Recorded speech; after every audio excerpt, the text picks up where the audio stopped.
Interested in shipping fish or shrimp for the first time? Then keep watching as I provide very detailed instructions to ensure happy customers and maximum survival rate for your animals. Hi, I'm a gamer's wife here with practical and proven tips to help busy aquarists like you. And one of my fish keeping bucket list things to do is to ship live animals and plants. So you know that I bred a bunch of red cherry shrimp recently, and I arranged to send some to Beasties, who's an amazing fish tuber / pet tuber who keeps bettas, mystery snails, and reptiles. So of course I did a ton of research and compiled everything into a master checklist. Huge thanks to all the fish and shrimp breeders for sharing their incredible knowledge, which now I'm about to pass on to you. For a list of materials, if you're in the United States, get a USPS priority mailbox, which guarantees mailing from 1 to 3 business days. I got the one that was 6 by 7 by 7 inches, so not the one that's on the screen that's the medium flat rate box. For insulation, try to look for 1/2 inch thick green foam board, or whatever color it is, from your local hardware store.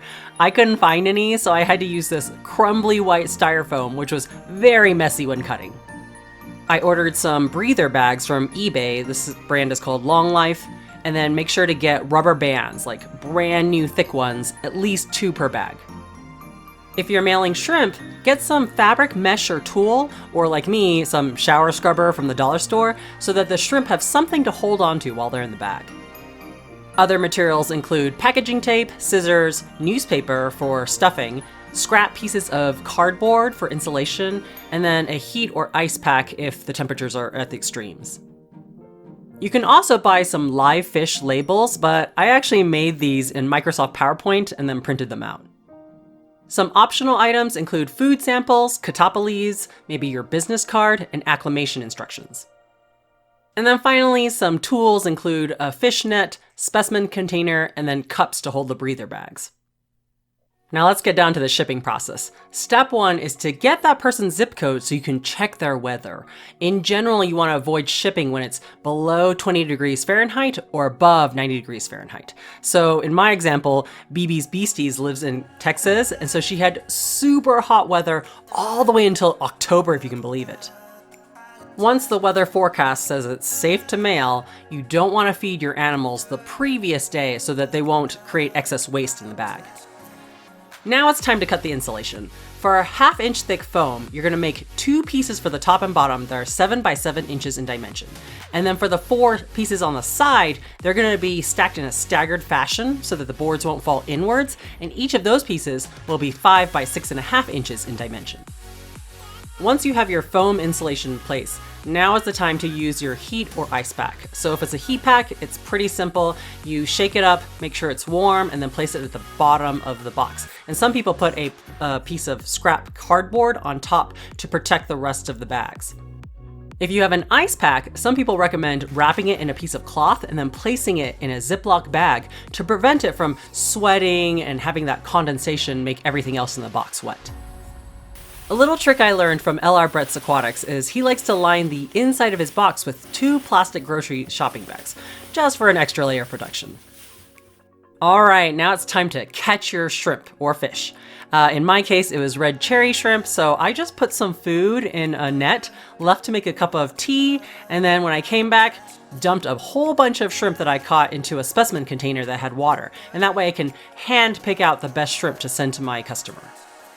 When you're bagging your fish or shrimp, go ahead and put the breather bag inside of a cup for easy filling. And then if you have shrimp, add a piece of mesh into the bag so they have something to hold on to. For an order of 10 shrimp, I make sure there's a good mix of males and females, and then I go ahead and add some extras, maybe even some babies, to make sure that enough survive the trip.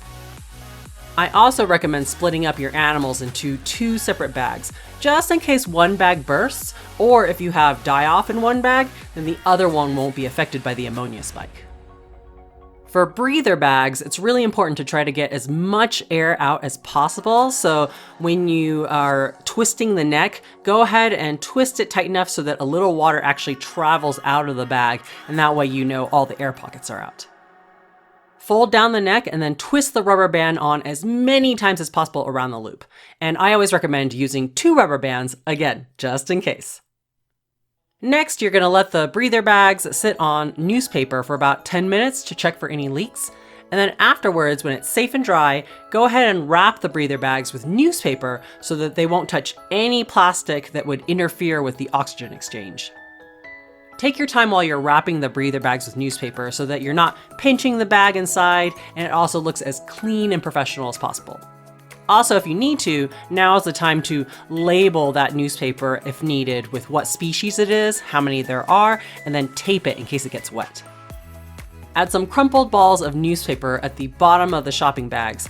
Place your breather bags inside, and then if you have any room, now's the time to add some free goodies like free plants, catappa leaves, food samples of what the animals are used to eating, and so on and so forth. In my case, I wanted to send BB's Beasties some frog bit as well as Christmas moss that the shrimp were used to. So you'll see in a second, I did an experiment with 2 methods of wrapping the plants, but the most successful one was using a soaking wet paper towel around the plants, squeezing all the air out, and then placing it in a labeled Ziploc bag. And in fact, some people recommend using 2 Ziploc bags in case one of them leaks. Add some more crumpled newspaper for snugness, and then tie up the plastic bag and place the last piece of styrofoam on top. Oh, and don't forget to add your instructions as well as your business card on top if you have them. The box lid should spring up a little bit from all the stuffing, so apply some pressure while taping around the whole box. You want a circle of tape done twice. Cut that off and then rotate the box by 90 degrees so that you're doing another 2 loops of tape around the whole box that's perpendicular to your previous line of tape. Attach the address and then the live fish labels on the sides of the box, and then make sure to tape across the entirety of the labels so that it won't get wet. Ideally, you want to get your box to the post office right before collection time ends. And in fact, Greg Sage from Select Aquatics says that he mails his priority mail boxes on Saturdays because they'll still travel over the weekend.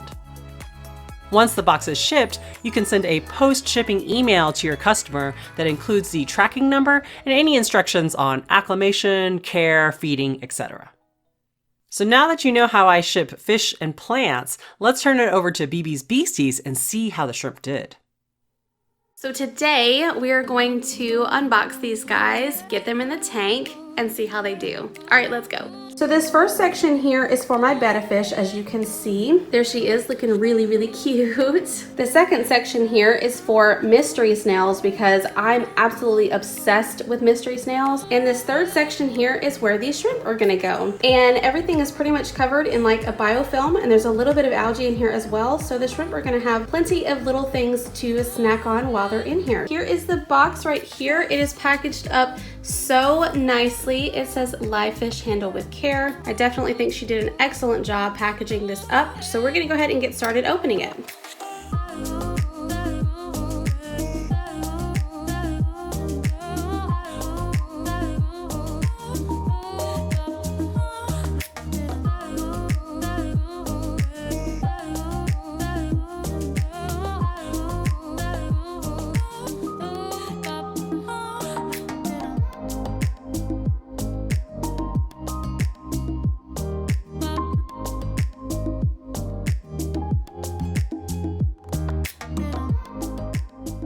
Okay, so upon further investigation of the frog bit, this is the side with the dry paper towel. If you look here, a lot of it became really mushy.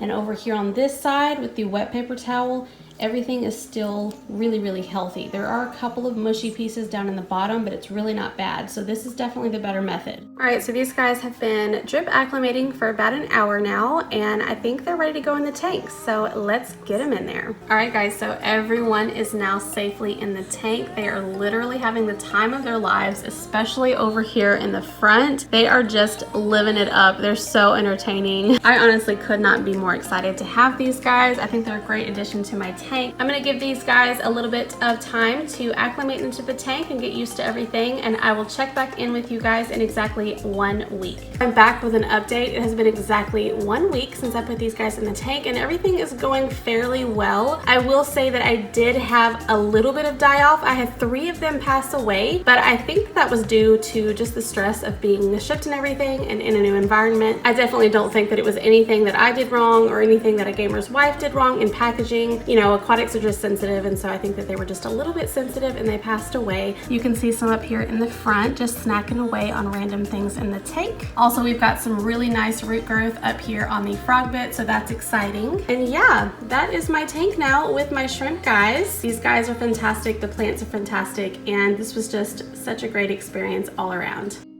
If you love cherry shrimp like me, check out my playlist over here with my favorite shrimp tutorials. Also, please go show BB's Beasties some love by visiting her channel over here. She was so sweet and sent me a DIY hide and corkwood for my brand new leopard gecko, Dax. Take time to enjoy your aquariums, and I'll see you in the next video.